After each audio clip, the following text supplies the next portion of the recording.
El primer amor, el primer amor.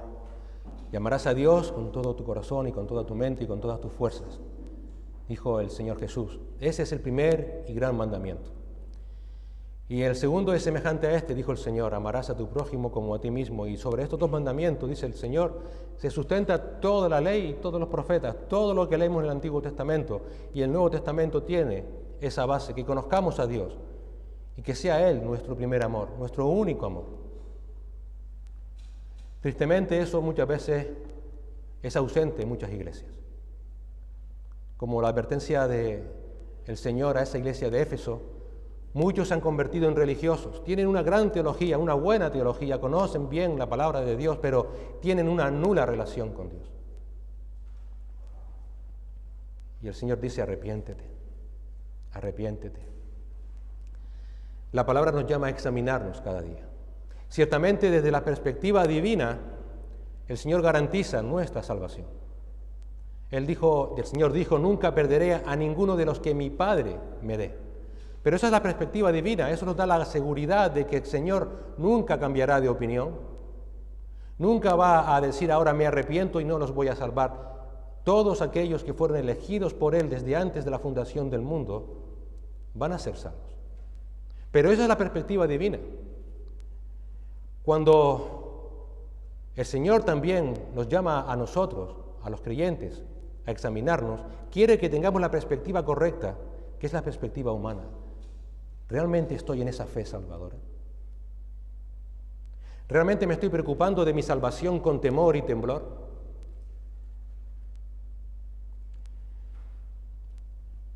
Eso es a lo que nos llama el Señor, a examinarnos si estamos en ese primer amor.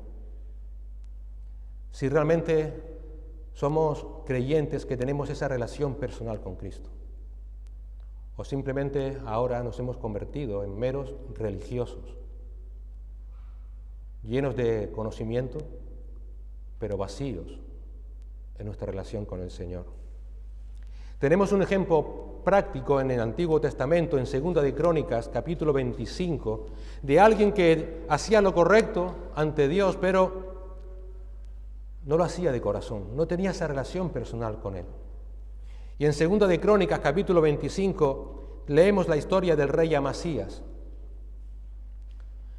Y en 2 de Crónicas 25, en el versículo 2, dice que ese rey hizo lo recto ante los ojos del Señor, aunque no de todo corazón. En otras palabras, él era un hombre religioso, pero no tenía relación con Dios. ¿Cuáles fueron las consecuencias de esa religiosidad externa? Versículo 14. Y aconteció que después que Amasías regresó de la matanza de los edomitas, trajo los dioses de los hijos de Seir y los puso como sus dioses. Se postró delante de ellos y les quemó incienso. Acabó apartándose de Dios, acabó apostatando. Y su vida acabó trágicamente. Versículo 27. Y desde el día en que Amasías se apartó de seguir al Señor, conspiraron contra él en Jerusalén, y él huyó a Laquis, pero lo persiguieron hasta Laquis y allí lo mataron. Amasías abandonó deliberadamente la verdad que conocía de Dios. Si tuvo alguna vez alguna relación personal con el Señor, lo rompió y fue a parar en pos de otros dioses. ¿Cómo fue eso posible? Porque era un hombre religioso, pero sin ninguna relación con Dios. No tenía ninguna relación con Él. Eso es ser apóstata. Un apóstata es alguien religioso que no tiene relación con Dios. Que no tiene relación con Dios. Y que por tanto acabará abandonando deliberadamente a Dios para seguir así otras enseñanzas. Pero este apartarse de la fe, esta apostasía, no es algo exclusivo del Antiguo Testamento. Tristemente es algo que sigue hoy en día incluso sucediendo.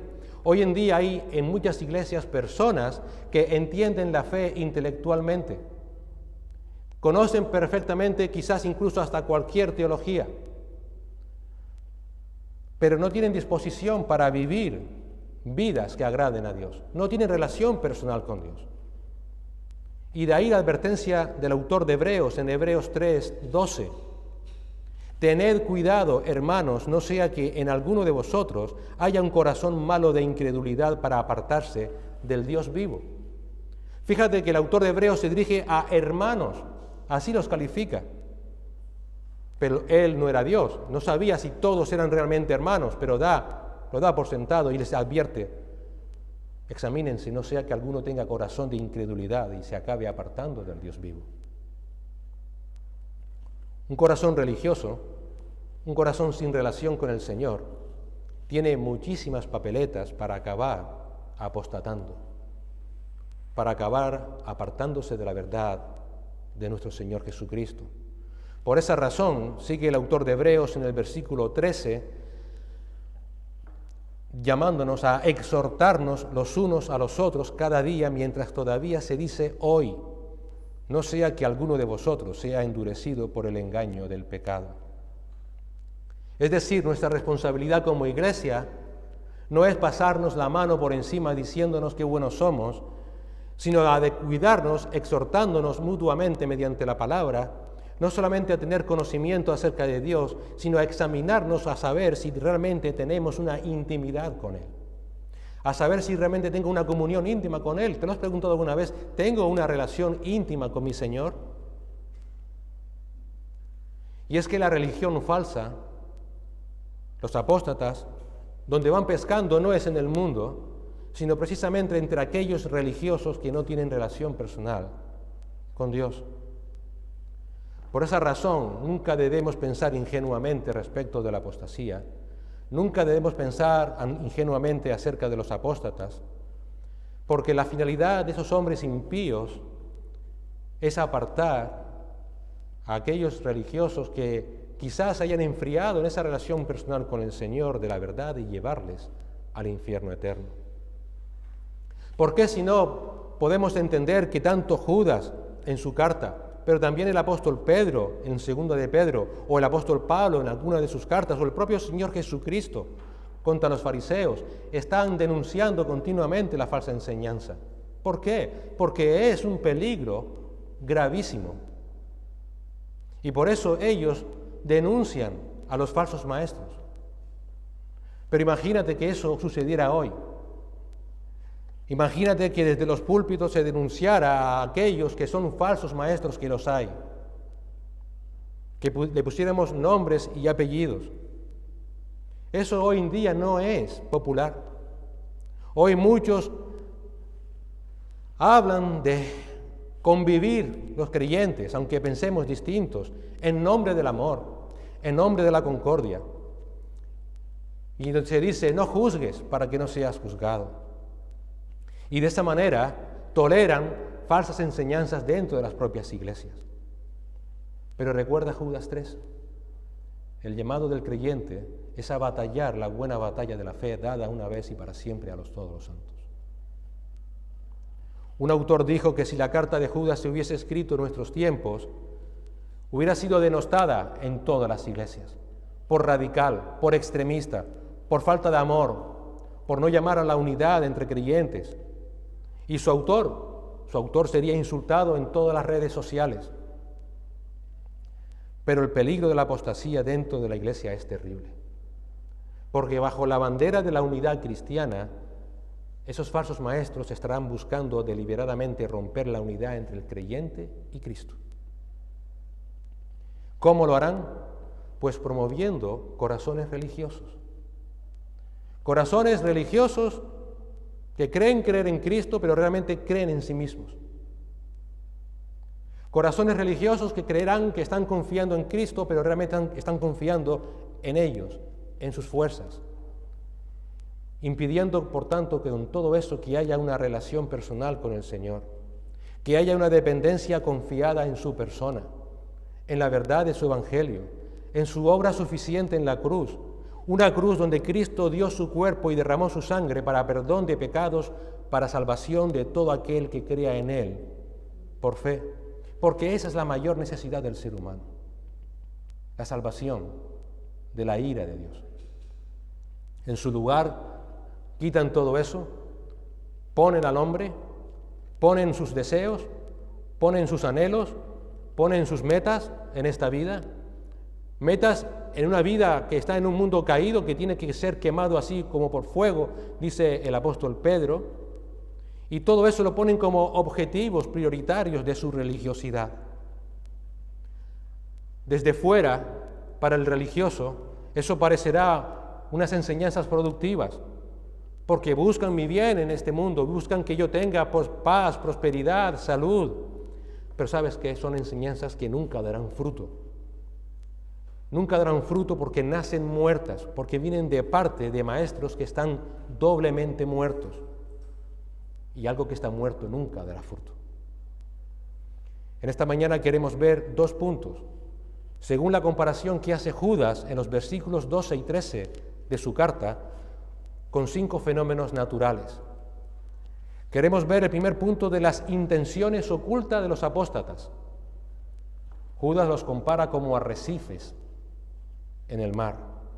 Y queremos ver lo infructuoso de todas sus enseñanzas, porque Judas los compara con nubes sin agua, con árboles sin fruto, con olas de mar rabiosos que solamente espuman su propia vergüenza, y los compara con estrellas errantes. Oramos al Señor para que su Espíritu Santo nos ayude a entender eso y nos mantenga en guardia, y nos ayude a reflexionar y a examinándonos para saber si realmente estamos en ese primer amor, en esa relación personal con el Señor. Les invito a abrir sus Biblias en la carta de Judas. Les recuerdo que es el penúltimo libro de la Biblia, en los versículos 12 y 13. Judas 12 y 13. Dice así la palabra del Señor: estos, hablando de los falsos maestros, son escollos ocultos en vuestros ágapes, cuando banquetean con vosotros sin temor, apacentándose a sí mismos. Son nubes sin agua llevadas por los vientos, árboles de otoño sin fruto, 2 veces muertos y desarraigados. Son olas furiosas del mar, que arrojan como espuma su propia vergüenza, estrellas errantes para quienes la oscuridad de las tinieblas ha sido reservada para siempre. Judas, en los versículos anteriores, como hemos visto en semanas pasadas, ha descrito la personalidad de estos hombres.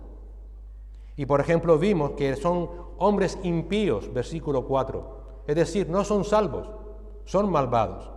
También vimos en el versículo 8 que Judas los califica como hombres altivos, inmorales, hombres rebeldes. También habla de ellos como blasfemos, los compara con los animales irracionales en el versículo 10. Y en el versículo 11 dice de ellos que son irreverentes, mentirosos, impostores de la autoridad. Y ahora Judas va a describir sus intenciones verdaderas de todos esos hombres y cómo lo van a hacer. Y va a demostrar que debido a esas intenciones, a esa maldad que hay en sus corazones, todo lo que presenten va a ser infructuoso. ¿Cuáles son las intenciones de esos apóstatas? Dice Judas: son escollos ocultos en vuestros ágapes, cuando banquetean con vosotros sin temor, apacentándose a sí mismos. Otras versiones dice que son manchas ocultas. En definitiva, manchas o escollos vienen de la misma palabra original y habla de algo que está oculto, que no se ve. La palabra literalmente significa escollo. Un arrecife, creo que todos los que estamos aquí conocemos, sabemos qué es un arrecife, que son rocas que están debajo del mar y que, salvo que el mar sea drenado, no se ven, están allí, pero están a tan poca profundidad que son realmente un peligro para un barco. Son rocas marinas y en la antigüedad implicaban una amenaza, un peligro. Hoy en día, pues debido a los avances tecnológicos, los barcos cuentan con mapas marinos que les hacen saber dónde están todos esos arrecifes peligrosos, o cuentan con radares que los identifica, con lo cual pueden navegar con más seguridad. Pero en la antigüedad todos esos avances no existían. Los barcos eran de madera y normalmente, debido a que no contaban con mucha autonomía, ellos no podían navegar por alta mar, tenían que navegar bordeando la costa, que es precisamente donde están todos los arrecifes. Así que imagínense lo peligroso que son. Si un barco chocaba contra un arrecife, lo más seguro es que la gran mayoría iba a morir. Chocar contra un arrecife era un gravísimo peligro. La muerte era casi segura. ¿Por qué? Porque lo que va a romper un arrecife de un barco no va a ser el mástil, porque si rompe el mástil el barco no se hunde, va a romper el fondo del barco.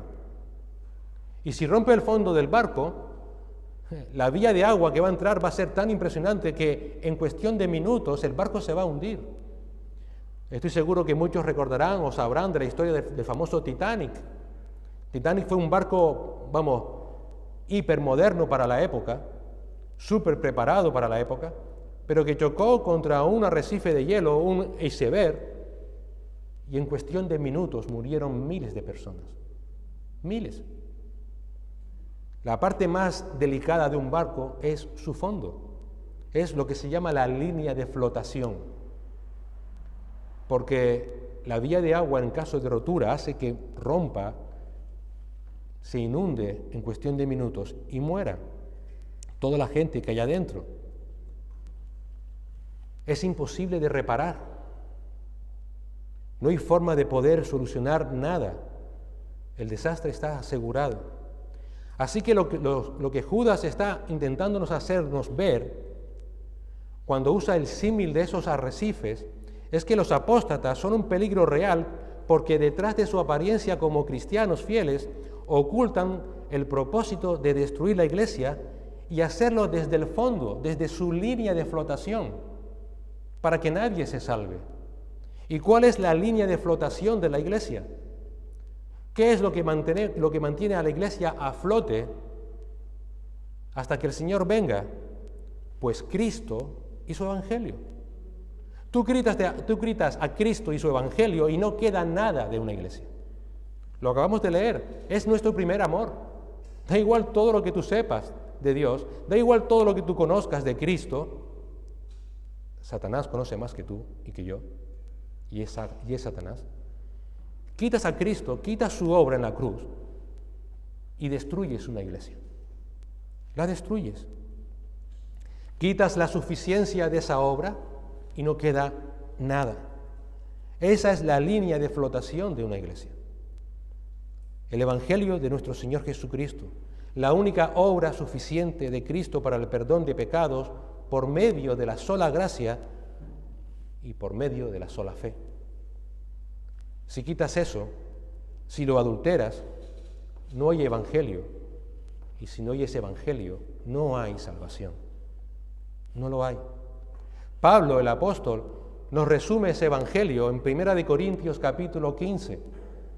En 1 Corintios capítulo 15, versículos del 1 al 4, Pablo dice: ahora os hago saber, hermanos, el Evangelio que os prediqué, el cual también recibisteis, en el cual también estáis firmes, por el cual también sois salvos, si retenéis la palabra que os prediqué, a no ser que hayáis creído en vano. Es ese Evangelio que Pablo les va a decir lo que le da la salvación, porque es el Evangelio de Cristo, si lo retienen. Este es el Evangelio. Cristo murió por nuestros pecados conforme a las Escrituras, y fue sepultado y resucitó al tercer día conforme a las Escrituras. Ese es el Evangelio que todo creyente debe creer y afirmar para ser salvo. Por eso Pablo afirma en Romanos 10, versículos del 9 al 11, que si confiesas con tu boca a Jesús por Señor y crees en tu corazón que Dios le resucitó de entre los muertos, serás salvo. Es creer por fe que Jesús, el Hijo de Dios, se hizo hombre y murió y entregó su cuerpo, derramó su sangre en aquella cruz para que todo aquel que crea en Él sea salvo. Es un ofrecimiento por gracia. No podemos hacer nada para quitar ese lugar de Cristo. Esa es la línea de flotación de la iglesia. Esa es la línea de flotación que mantiene a todo creyente a flote. El apóstol Pablo siempre fue un apóstol firme en sus convicciones, firme en la verdad, pero muy amante de todos los hermanos. Él sabía que todos tenían luchas. Fue siempre un hombre que en sus cartas intentó mostrar amor, compasión, misericordia. Y hubo una iglesia en particular, la iglesia de los Corintios, que realmente le puso a prueba ese amor, pero él manifestó amor una y otra vez. De hecho, escribió 3 cartas a los Corintios. Aunque nosotros tengamos nada más que 2, hay otra carta más, la carta perdida a los Corintios que se llama. Una iglesia donde el pecado, tristemente, abundaba. Incluso había un hombre que se estaba acostando con su madrastra. Aún así, el apóstol Pablo se dirige a ellos como a los santos a los santificados llamados a ser santos en Corinto. Esa fue siempre la actitud de Pablo. Pero una vez, ese hombre lleno de amor fue muy duro con una iglesia. Muy, muy duro. Tanto que no demuestra en ningún momento ese amor aparentemente a aquellos hermanos. Y esa es la carta a los Gálatas. ¿Por qué fue tan duro Pablo con los Gálatas? Acompáñame a Gálatas 1, del 6 al 9. Gálatas 6, del 1 al 9. Pablo fue durísimo con ellos porque habían dejado el Evangelio del Señor Jesucristo. Y dice Pablo: me maravillo de que tan pronto hayáis abandonado al que os llamó por la gracia de Cristo para seguir un evangelio diferente, que en realidad no es otro evangelio, solo que hay algunos que os perturban y quieren pervertir el evangelio de Cristo. Pero si aún nosotros, o un ángel del cielo, os anunciara otro evangelio contrario al que os hemos anunciado, sea maldito. Como hemos dicho, también repito, si alguno os anuncia un evangelio contrario al que recibisteis, sea maldito. Aquellos hombres, aquellos creyentes, habían abandonado ese primer amor, habían abandonado ese evangelio de Cristo. Se maravillaba, dice, que hayan abandonado a ese que os llamó por la gracia de Cristo para seguir, ¿qué? Un evangelio diferente. Un evangelio que en aquel momento era la ley judaica, los judaizantes. Cuando Pablo o los apóstoles iban a las diferentes ciudades a llevar el evangelio, los primeros sitios a los que iban eran a las sinagogas, donde estaban los judíos. Allí muchos fueron salvados por el Señor a través de los mensajes de esos apóstoles. Pero los que quedaron dentro, los judaizantes, siguieron insistiendo a estos creyentes: vale, de acuerdo, cree en Cristo, no hay ningún problema, pero mira, tienes que seguir obedeciendo la ley de Moisés. Un evangelio diferente. Un evangelio que ya quitaba, despreciaba, apartaba la salvación por gracia por medio de la fe y le ponía la salvación por medio de las obras. Un evangelio diferente. Pero dice Pablo, ese no era otro evangelio. Es que estaban pervirtiendo el evangelio de Jesucristo. Habían dejado ese primer amor. Se habían convertido en religiosos. Qué importante es estar anclado al evangelio de Cristo, solamente a Cristo. Fíjate si es importante recordar que la salvación nos viene simplemente y únicamente por la salvación de Cristo, que el propio Señor conmemoró un mandato, la Santa Cena, para recordarlo, para conmemorarlo, para que no nos olvidemos que Él entregó su cuerpo, que Él derramó su sangre, porque no hay otro modo de ser salvado. Y por esa razón Cristo dio la Santa Cena. Pero los apóstatas estaban intentando destruir esa línea de flotación del Evangelio. ¿Cómo? Judas sigue diciendo: en vuestros ágapes, cuando banquetean con vosotros sin temor. La palabra ágape en singular significa amor, pero cuando se usa en plural, está haciendo mención a las comidas fraternales que celebraban aquellos hermanos en la iglesia primitiva.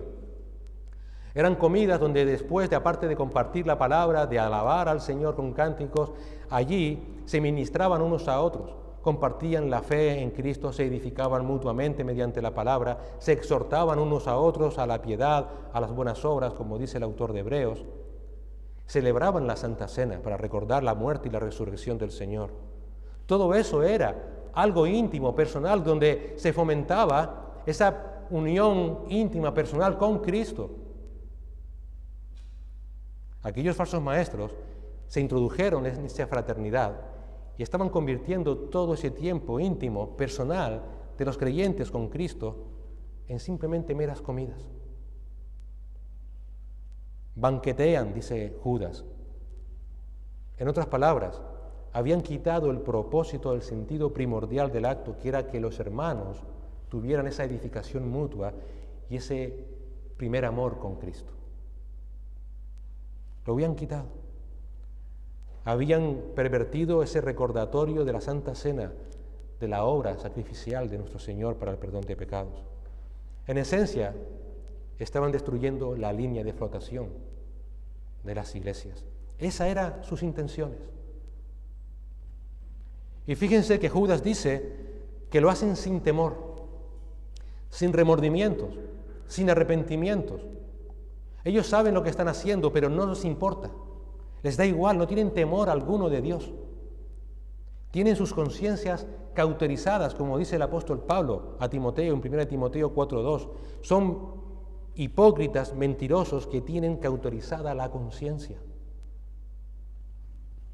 Tristemente, hoy día en muchas iglesias se predica sin temor un evangelio que no llama a Cristo, sino que llama a la autorrealización personal o incluso a la diversión, donde después de 1 o 2 horas de danzas, de cánticos, si hay alguna palabra, si la hay, ni siquiera se basa en la palabra de Dios. Todo lo que se propone simplemente es atraer a la gente. ¿Y sabes lo peor de todo? Que esto atrae, pero atrae a los religiosos. Atrae a los religiosos. Son falsas enseñanzas que son aceptadas. ¿Por qué? Porque cuando el Evangelio te llama al arrepentimiento, porque te dice que eres un pecador empedernido, que no eres bueno como siempre te has creído, cuando te llama a negarte a ti mismo y cargar tu cruz si quieres ser el discípulo de Cristo, cuando te llama a que te autoexamines, cuando te llama a la disciplina eclesiástica, todo eso repele porque no nos gusta. No queremos que nadie me diga lo que yo ya sé que soy. A veces oímos el comentario de que voy a la iglesia para que el Señor me llene para coger fuerzas para afrontar la semana que tengo por delante. No, hermanos, ese no es el propósito de la iglesia. El propósito es que te examines para saber si estás en la fe. El propósito es que te examines para saber si realmente tienes una relación personal con Cristo o eres simplemente un religioso. Ese es el propósito. Pero ¿sabes qué? Nada de esto es nuevo. Toda esta repulsión que hoy en día muchas iglesias tienen por el Evangelio, porque les llama al arrepentimiento, no es nuevo. El propio apóstol Pablo ya lo vivió en Corinto. Allí le criticaban. Y le criticaban porque, según ellos, Pablo lo que hacía en sus cartas era acusarles de su vida inmoral. ¿Quién eres tú? Sí, de acuerdo, tú estuviste aquí, de acuerdo, tú enseñaste, pero ¿quién eres tú para que digas que yo vivo inmoralmente? Por esa razón ellos consideraban a Pablo un insensato, un insensato. Y si vamos a 2 de Corintios capítulo 11, 2 de Corintios 11, del 1 al 4, encontramos lo siguiente. Pablo les dice a estos hermanos: ojalá que me soportarais un poco de insensatez. Evidentemente lo dice con ironía, porque repito, ellos acusaban a Pablo de insensato por acusarles de ser personas que vivían en pecado. Ojalá que me soportarais un poco de insensatez, y en verdad me soportáis, porque celoso estoy de vosotros con celo de Dios, pues os desposé a un esposo para presentaros como virgen pura a Cristo. Pero temo que, así como la serpiente con su astucia engañó a Eva, vuestras mentes sean desviadas de la sencillez y pureza de la devoción a Cristo. Porque si alguien viene y predica a otro Jesús, a quien no hemos predicado, o recibís a un espíritu diferente, que no habéis recibido, o aceptáis un evangelio distinto, que no habéis aceptado, bien lo toleráis. Bien lo toleráis. Qué fácil, decía Pablo, ¿verdad? Si vienen otros y enseñan otras enseñanzas y enseñan a otro Cristo, qué bien que lo toleráis, pero si yo voy, que les amo, que tengo celo por vosotros, y les digo que se arrepientan de sus pecados, me consideran un insensato. Un insensato. Así que vemos que esa actitud no es actual, sino que siempre ha sucedido. Ellos preferían soportar a los falsos maestros que iban con otro evangelio porque eso les agradaba mucho más. Con esas intenciones, esos falsos maestros, dice Judas, se pastorean realmente a sí mismos. Es decir, realmente muestran egoísmo. Los falsos maestros actuaban impúdicamente, deshonestamente, con cinismo, descaradamente, de manera arrogante. Esa es la gran diferencia entre el verdadero pastor y el falso pastor.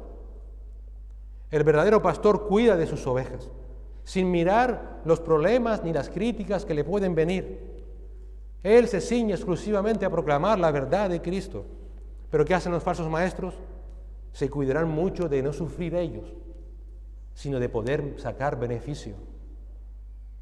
Otro ejemplo lo tenemos en Pablo, y lo volvemos a tener en Corinto.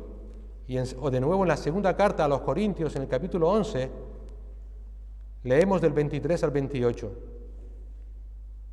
Aquí tenemos un ejemplo de lo que es un verdadero pastor. ¿Son servidores de Cristo? Hablan de esos falsos maestros. Hablo como si hubiera perdido el juicio, es decir, sé que no lo son. Yo más, en muchos más trabajos, en muchas más cárceles, en azotes un sinnúmero de veces, a menudo en peligros de muerte. 5 veces he recibido de los judíos 39 azotes. 3 veces he sido golpeado con varas. 1 vez fui apedreado. 3 veces naufragué. Y he pasado una noche y un día en lo profundo. Con frecuencia en viajes, en peligros de ríos, peligros de salteadores, peligros de mis compatriotas, peligros de los gentiles, peligros en la ciudad, peligros en el desierto, peligros en el mar, peligros entre falsos hermanos, en trabajos y fatigas, en muchas noches de desvelo, en hambre y sed, a menudo sin comida, en frío y desnudez. Además de tales cosas externas, está sobre mí la presión cotidiana de la preocupación por todas las iglesias. Esto es un pastor. Aquellos se consideraban pastores, dice Pablo, mira lo que es un pastor. Sufro por el Evangelio de Cristo. Pero dice a él, pero sobre todas estas cosas externas, tengo la presión de la preocupación por las iglesias, por los hermanos. Contra los falsos pastores, el profeta Ezequiel advirtió en Ezequiel 34:2, ¡ay de los pastores de Israel! En aquel momento, cuando Ezequiel escribe al rey o a los reyes y también a los sacerdotes, que en aquel momento eran, digamos, los que intermediaban entre el pueblo y Dios. Eran los pastores. Y Ezequiel les dice, ¡ay de ustedes, que se apacientan a sí mismos! Aquellos reyes venían a explotar al pueblo. Los sacerdotes realmente sacrificaban cualquier tipo de animal, da igual si no cumplían lo que marcaba la ley, con tal de que ellos tuvieran que comer. Realmente no se preocupaban por el pueblo. Dice el Señor, ay de esos pastores. Ay de esos que realmente no se preocupan por las iglesias, sino que simplemente van a medrar para sus propios beneficios.